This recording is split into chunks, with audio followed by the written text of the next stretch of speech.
tell me that I'm never. Halo semua, salam sejahtera Malaysia. Selamat datang ke channel Fels Lifestyle. Terima kasih kerana terus setia dan bersama di dalam channel ini.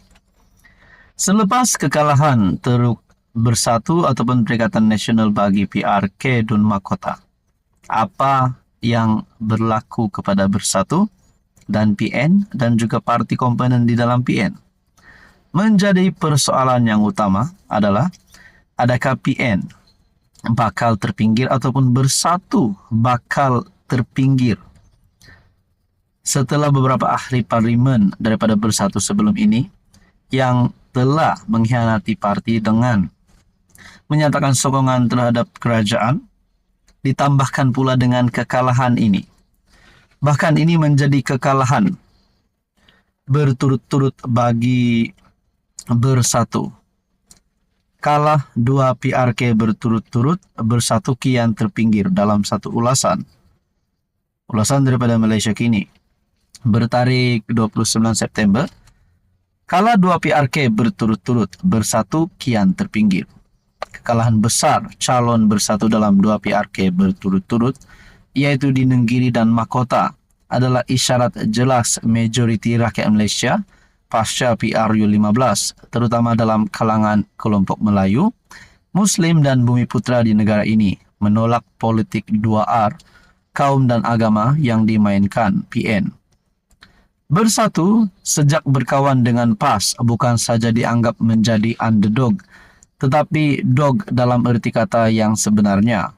Malah Bersatu sejak berpisah dengan Pakatan Harapan, dengan terdesaknya telah menerima watak-watak ekstrim yang dibuang atau terbuang dari UMNO dan PKR sebagai anjing perang, mereka yang melalak di media sosial dan pentas ceramah.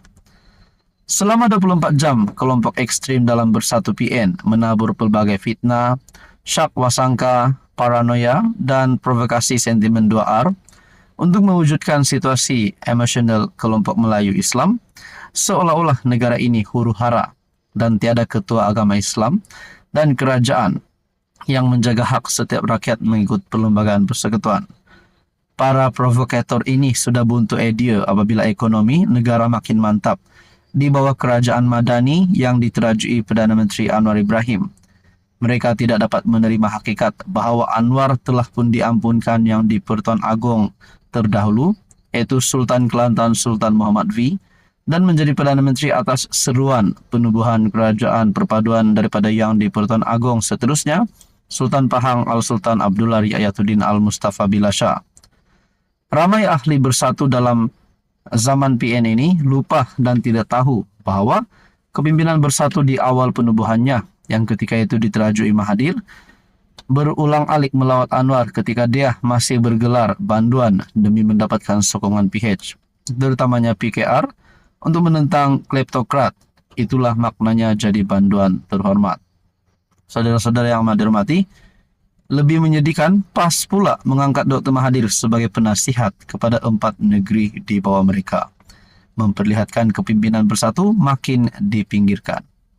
Siapa yang untung dalam Bersatu sekarang ini, jika bukan saf kepimpinan di atas yang mahu mengekalkan kedudukan mereka, sama ada dalam parti ataupun sekadar bangga menjadi exco dalam kerajaan negeri yang didominasi puak PAS. Tuan-tuan dan puan, Dr. Muhammad Faiz Naaman ialah bekas anggota Majlis Pimpinan Tertinggi Bersatu dan kini menganggotai PKR. Tulisan ini tidak semestinya mencerminkan pendirian rasmi Malaysia Kini. Saudara-saudara yang amat dihormati, ini satu ulasan ataupun kenyataan yang pasti mengejutkan kepimpinan Bersatu. Kalah 2 PRK berturut-turut, Bersatu kian terpinggir. Halo semua, salam sejahtera Malaysia. Selamat datang ke channel Fels Lifestyle. Tuan-tuan dan puan yang amat dihormati, terima kasih kerana terus setia dan bersama di dalam channel ini. Saudara-saudara, agak-agaknya, apa respon daripada kepimpinan PN dan PAS Kelantan selepas disahkan Anwar Ibrahim telah menerima satu lagi berita baik yang dinantikan rakyat Malaysia?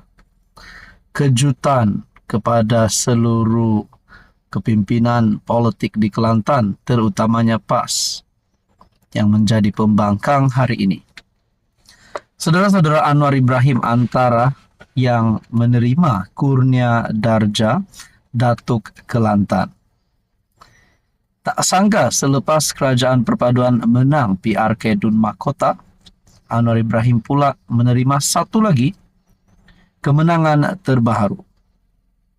Dikongsikan melalui Malaysia Kini, bertarik 29 September. Anwar Farhash terima kurnia darjah Datuk Kelantan. Perdana Menteri Datuk Seri Anwar Ibrahim mengetuai senarai 763 penerima darjah pada istiadat pengurniaan kehormatan kebesaran negeri sempena ulang tahun Hari Keputeraan Sultan Kelantan Sultan Muhammad V yang ke-55 hari ini. Anwar dianugerahkan ahli yang kehormat yang pertama Seri Paduka bagi darjah kebesaran Mahkota Kelantan yang amat mulia SPMK yang membawa gelaran Datuk. 100 individu menerima anugerah masing-masing daripada Sultan Muhammad V di Istana Balai Besar di Kota Baru, dengan 35 daripadanya menerima gelaran Datuk. Mendahului penerima di Istana Balai Besar hari ini ialah Pengerusi Eksekutif Kumpulan Apex Equity Holdings Berhad, Datuk Farhash Wafa Salvador, dan Ketua Pegawai Eksekutif Muhibah Security Sendirian Berhad, Datuk Muhammad Khidir Yaakob, yang dianugerahkan ahli yang kehormat yang pertama Seri Paduka bagi darjah kebesaran jiwa Mahkota Kelantan yang amat mulia yang membawa gelaran Datuk. Saudara-saudara yang amat dihormati, tuan-tuan dan puan-puan, ini satu kemenangan terbaru Anwar Ibrahim.